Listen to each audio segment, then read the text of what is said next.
امریکہ، سعودی عرب، قطر، Oman سمیت مشرق وسطیٰ کے 12 ممالک کا آبنائے ہرمز میں بلا رکاوٹ تجارت جاری رکھنے کے لیے مشترکہ کوششوں پر اتفاق۔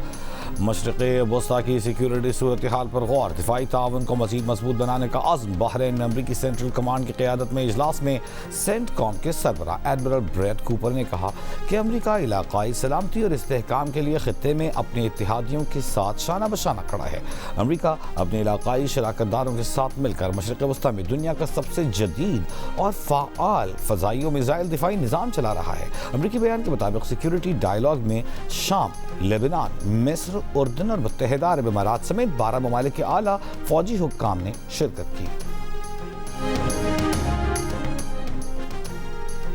آبنائے ہرمز پر ایران کا اختیار ہے، امریکی سینٹرل کمانڈ کا نہیں۔ بحرین کا فوجی اجلاس خلیج فارس میں کوئی سیکیورٹی یا نیا قانونی نظام قائم نہیں کر سکتا، ایرانی نائب وزیر خارجہ نے خبردار کر دیا۔ امریکہ سے ایک بار پھر مشرق وسطیٰ سے نکالنے کا مطالبہ۔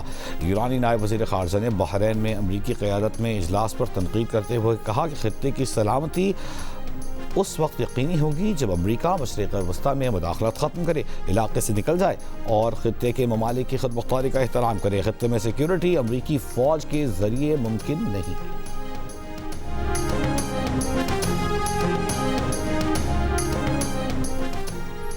وزیر اعظم کل ایران اور ترکی کے دورے پر روانہ ہوں گے، شہید آیت اللہ خامنہئی کی نماز جنازہ میں شرکت کریں گے۔ وزیر اعظم کے ہمراہ نائب وزیر اعظم اور وفاقی کابینہ کے دیگر وزراء بھی ہوں گے۔ ترجمان دفتر خارجہ کی ہفتہ وار بریفنگ، افغان سرزمین کے دہشت گردی کے استعمال پر ایک بار پھر تشویش کا اظہار کیا، بھارت کی جانب سے سنتاس معاہدے کو معطل کرنے پر پاکستانی موقف دہرایا، اقدام کو غیر قانونی، یک طرفہ اور بے بنیاد قرار دیا، کہا پانی کو سیاسی دباؤ یا جبر کے ہتھیار کے طور پر استعمال نہیں کیا جا سکتا۔ پاک بھارت اہم شخصیات کے دونوں ملکوں کے وزرائے اعظم کے لکھے گئے خط کے سوال پر ترجمان نے کہا کہ حکومت پاکستان نہ اس کی توثیق کرتی ہے نہ ہی اس پر کوئی تبصرہ۔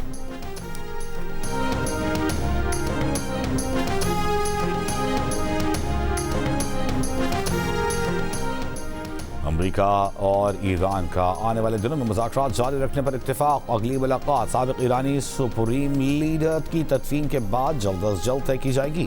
ترجمان دفتر خارجہ کے مطابق پاکستان اور قطری ثالثوں کی دوحہ میں امریکی اور ایرانی مذاکرات کاروں کے ساتھ الگ الگ ملاقاتیں ہوئیں، جن میں اسلام آباد مفاہمتی یادداشت کے پہلوؤں پر متعلق امور پر مثبت پیش رفت ہوئی۔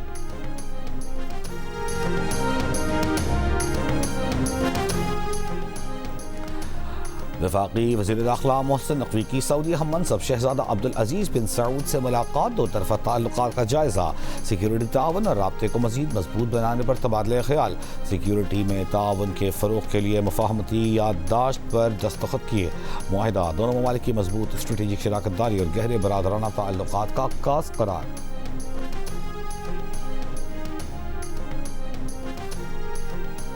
لاہور کے علاقے باغبان پورہ میں زیر تعمیر عمارت کی چھت گر گئی، 8 سال کا بچہ عبداللہ جاں بحق، 4 مزدور زخمی، سروس اسپتال منتقل۔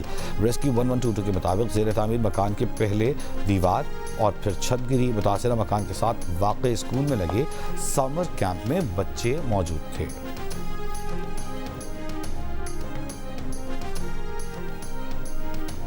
سانحۂ کاہنہ میں بچوں کی موجودگی میں چھت پر مٹی ڈلوانا غفلت قرار، سانحے کی تحقیقاتی رپورٹ وزیر اعلیٰ پنجاب مریم نواز کو بھجوا دی گئی۔ ذرائع کے مطابق رپورٹ میں کہا گیا ہے کہ زیادہ ملبہ ڈالنے سے ٹی آئرن اور گارڈر کی چھت گری، کمزور ڈھانچہ اضافی بوجھ برداشت نہ کر سکا۔ حادثے میں اب تک کسی متعلقہ سرکاری ادارے کے کسی اہلکار کی کوئی غفلت نظر نہیں آئی۔ چھت گرنے کے وقت خاتون ٹیچر اور 20 بچے چھت کے نیچے موجود تھے۔ بچوں کی اموات سر پر زیادہ چوٹیں آنے سے ہوئیں۔ ماہرین کی رائے بھی رپورٹ میں شامل، حادثے کا مقدمہ درج کر کے گھر کے مالک اور اس کے بھائی سمیت 5 افراد کو حراست میں لے لیا گیا۔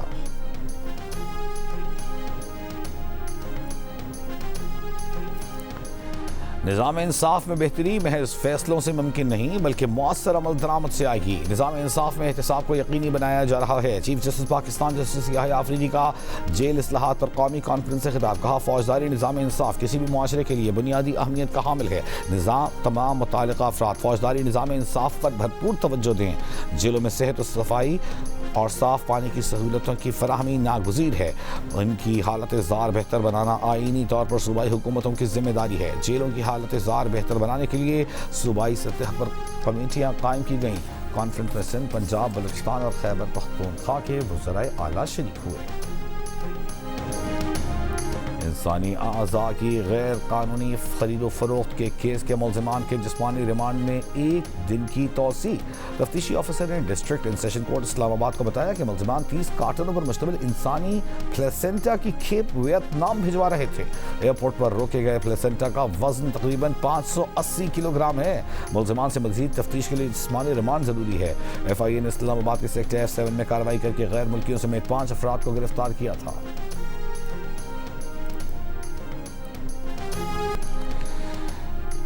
وفاقی وزیر خزانہ محمد اورنگزیب نے کہا ہے کہ گزشتہ سال ریونیو ہدف حاصل کرنا تاریخی سنگ میل ہے. اس کامیابی کو گزشتہ 2.5 سال کے اصلاحاتی سفر کے تناظر میں دیکھا جانا چاہیے.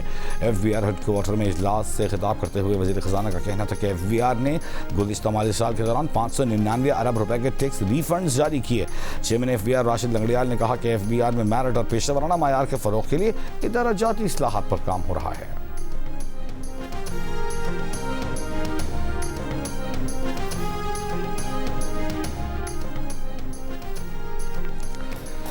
سینئر صوبائی وزیر مریم اورنگزیب کا کہنا ہے کہ بڑھتی آبادی پر قابو پانے کے لیے قومی عزم بہت اہمیت کا حامل ہے. آبادی کے معاملے پر حقائق کو مد نظر رکھنا بہت ضروری ہے. پاپولیشن کونسل کے زیر اہتمام تقریب سے خطاب میں مریم اورنگزیب نے کہا کہ آبادی کا ترقی کے عمل میں بہت گہرا تعلق ہے. بڑھتی ہوئی آبادی پر قابو پانے کے لیے ہر طبقے کو اپنا کردار ادا کرنا ہے.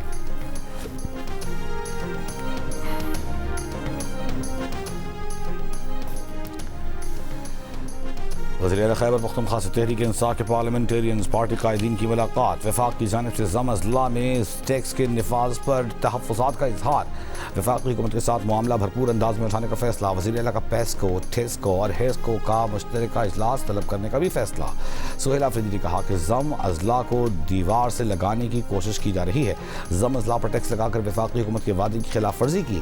صوبائی حکومت عوام اور ضم اضلاع کے حقوق کے تحفظ کے لیے ہر ممکن اقدامات کرے.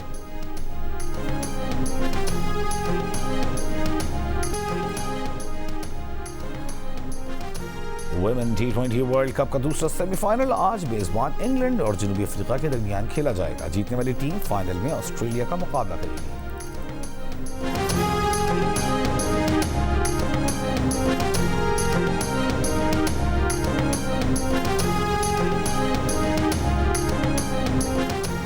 اور فٹ بال ورلڈ کپ میں آج رات 12 بجے اسپین اور آسٹریلیا مد مقابل ہوں گے. رات 4 بجے پرتگال اور کروشیا آمنے سامنے ہوں گے. سوئٹزرلینڈ اور الجیریا صبح 8 بجے مقابلہ کریں گے.